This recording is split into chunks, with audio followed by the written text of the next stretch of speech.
Welcome back.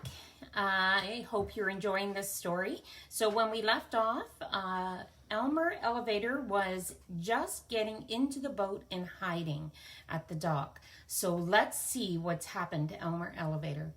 Chapter 3, My Father Finds the Island. My father hid in the hold for 6 days and nights. Twice he was nearly caught when the ship stopped to take on more cargo. But at last he heard a sailor say that the next port would be Cranberry and that they'd be unloading the wheat there. My father knew that the sailors would send him home if they caught him. So he looked in his knapsack and took out a rubber band and the empty grain bag with the label saying Cranberry. At the last moment, my father got in the bag, knapsack and all. He folded the top of the bag inside and he put the rubber band around the top. He didn't look just exactly like the other bags, but it was the best he could do. Soon the sailors came to unload. They lowered a big net into the hold and began moving the bags of wheat. Suddenly, one sailor yelled, "Great Scott! This is the queerest bag of wheat I've ever seen. It's all lumpy like, but the label says it's to go to Cranberry." The other sailors looked at the bag too, and my father, who was in the bag, of course, tried even harder to look like a bag of wheat. Then another sailor felt the bag, and he just happened to get a hold of my father's elbow. "I know what this is," he said. "This is a bag of dried corn on the cob." And he dumped my father into the big net along with the bags of wheat. This all happened in the late afternoon. So late that the merchant in Cranberry, who had ordered the wheat, didn't count his bags until the next morning. He was a very punctual man and never late for dinner. The sailors told the captain, and the captain wrote down on a piece of paper that they had delivered 160 bags of wheat and 1 bag of dried corn on the cob.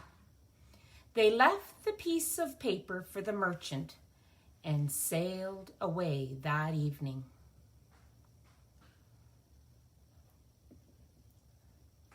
My father heard later that the merchant spent the whole next day counting and recounting the bags and feeling each one, trying to find the bag of dried corn on the cob.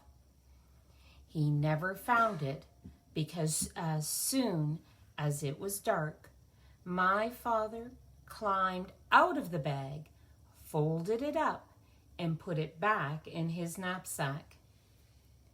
He walked along the shore to a nice sandy place and lay down to sleep. My father was very hungry when he woke up the next morning. Just as he was looking to see if he had anything left to eat, something hit him on the head. It was a tangerine. He had been sleeping right under a tree full of big, fat tangerines. And then he remembered that this was the island of Tangerina. Tangerine trees grew wild everywhere. My father picked as many as he had room for, which was 31, and started off to find Wild Island. He walked and walked and walked along the shore, looking for the rocks that joined the two islands. He walked all day, and once when he met a fisherman and asked him about Wild Island, the fisherman began to sneak and couldn't talk, and for a long time he kind of just stared away. It scared him that much just thinking about it.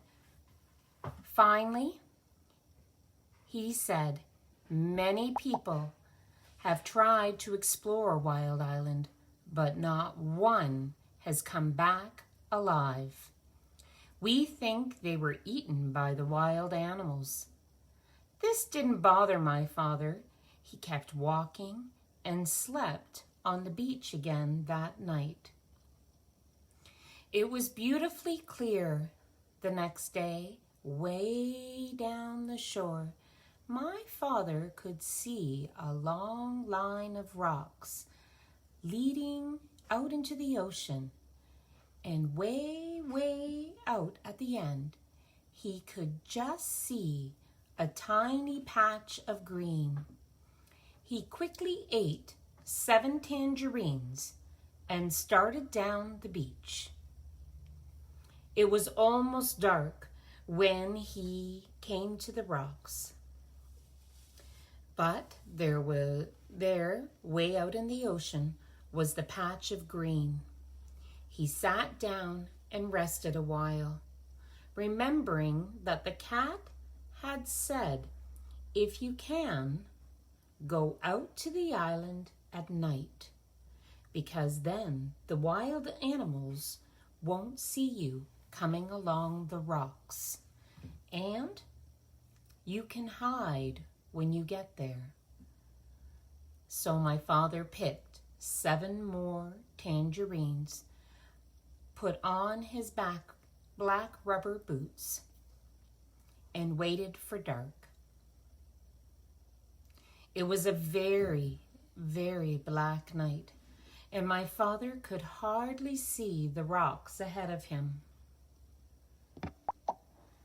Sometimes they were quite high, and sometimes the waves almost covered them, and they were slippery and hard to walk on. Sometimes the rocks were far apart, and my father had to get a running start and leap from one to the next. After a while, he began to hear a rumbling noise. It grew louder and louder as he got nearer to the island. At last, it seemed as if he was right on top of the noise. And he was.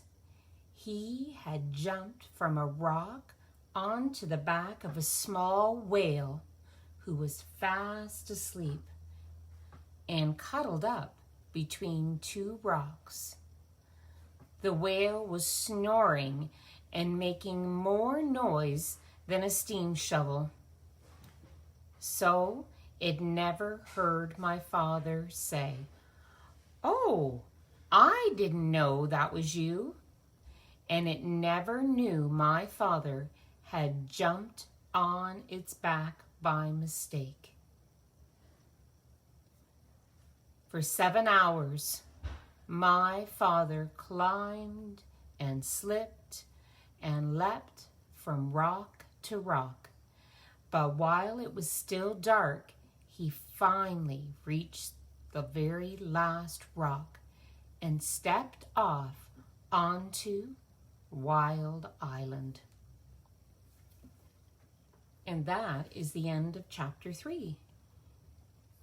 Thanks for joining me, and I hope you come back tomorrow to hear what happens on the adventures on Wild Island.